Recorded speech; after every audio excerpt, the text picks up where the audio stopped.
Assalamualaikum warahmatullahi wabarakatuh. Perkenalkan, nama saya Nur Aulia Hasli dengan NIM 1904010022.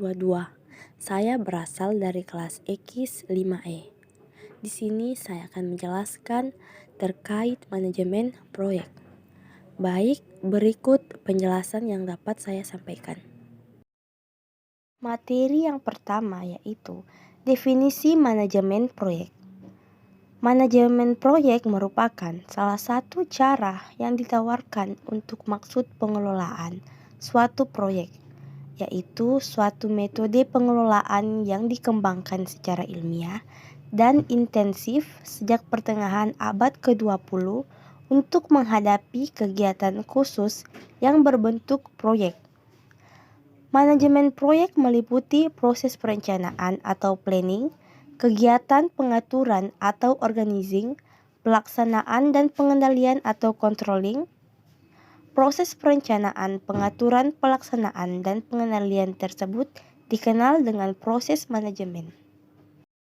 Selanjutnya, materi yang kedua yaitu sasaran utama dalam manajemen proyek. Yang pertama, pengembangan dan penyelesaian sebuah proyek dalam budget yang telah ditentukan, jangka waktu yang telah ditetapkan, dan kualitas bangunan proyek sesuai dengan spesifikasi teknik yang telah dirumuskan. Yang kedua, bagi kontraktor yang bona fide, yaitu untuk mengembangkan reputasi akan kualitas pekerjaannya atau workmanship, serta mempertahankannya. Yang ketiga, menciptakan organisasi di kantor pusat maupun di lapangan yang menjadi beroperasinya pekerjaan proyek secara kelompok atau teamwork. Yang keempat, menciptakan iklim kerja yang mendukung baik dari segi sarana, kondisi kerja, keselamatan kerja, dan komunikasi timbal balik yang terbuka antara atasan dan bawahan. Yang kelima, menjaga keselarahan hubungan antara sesamanya sehingga orang yang bekerja akan didorong untuk memberikan yang terbaik dari kemampuan dan keahlian mereka. Materi yang ketiga yaitu kegiatan-kegiatan dalam manajemen proyek. Yang pertama, identifikasi objek yang akan dikelola. Yang kedua, konsep pengelolaan yang akan dipakai. Yang ketiga, area ilmu manajemen proyek atau PMBOK. Yang keempat, metode, teknik, dan prosedur. Dan yang kelima, aplikasi konsep manajemen proyek pada praktik penyelenggaraan operasional proyek. Selanjutnya, ruang lingkup proyek. Yang pertama, menentukan waktu dimulai proyek. Yang kedua, perencanaan lingkup dari proyek yang akan dikerjakan. Yang ketiga, pendefinisian dari ruang lingkup proyek. Yang keempat, verifikasi proyek dan kontrol atas perubahan yang mungkin saja terjadi ketika proyek tersebut dimulai. Selanjutnya, 6 tahapan manajemen proyek. Yang pertama, project definition atau pendefinition proyek, yaitu mendefinisikan tujuan proyek dan faktor-faktor yang harus dipertimbangkan agar proyek yang dilaksanakan tersebut berhasil dengan kualitas yang diinginkan. Yang kedua, project initiation atau inisialisasi proyek, yaitu perencanaan awal terhadap sumber daya yang akan digunakan sebelum suatu proyek dimulai. Yang ketiga, project planning atau perencanaan proyek, yaitu mengurangi dengan jelas bagaimana sebuah proyek harus dijalankan. Pada project planning ini akan terlihat dengan jelas pentingnya segitiga manajemen proyek, yaitu waktu, biaya, dan ruang lingkup suatu proyek. Yang keempat, project execution atau pelaksanaan proyek, yaitu melakukan pekerjaan agar proyek yang dimaksud tersebut berhasil sesuai dengan keinginan. Yang kelima, project monitoring dan kontrol atau pemantauan dan pengendalian proyek, yaitu pengambilan langkah-langkah yang diperlukan sehingga pengoperasian proyek berjalan dengan lancar. Yang keenam, project closure atau penutup proyek, yaitu menerima hasil akhir dari proyek dan menghentikan semua penggunaan sumber daya.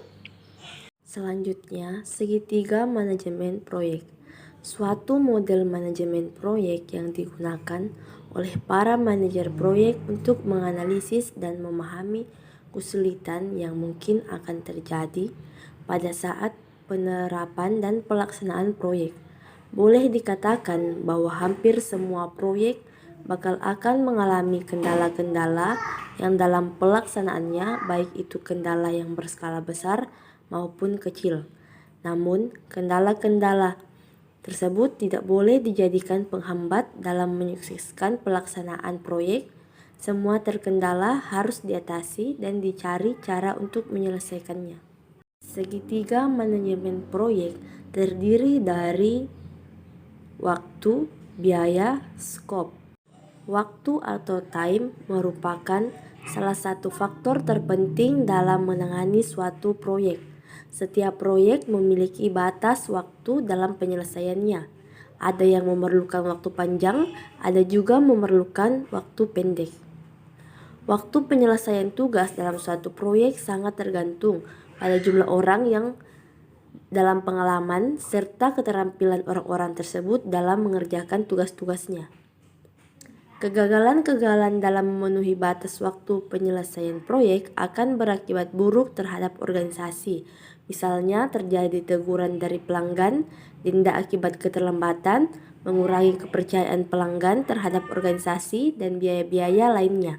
Salah satu penyebab ataupun alasan terjadinya kegagalan dalam memenuhi batas waktu penyelesaian proyek dalam suatu organisasi adalah kurangnya sumber daya.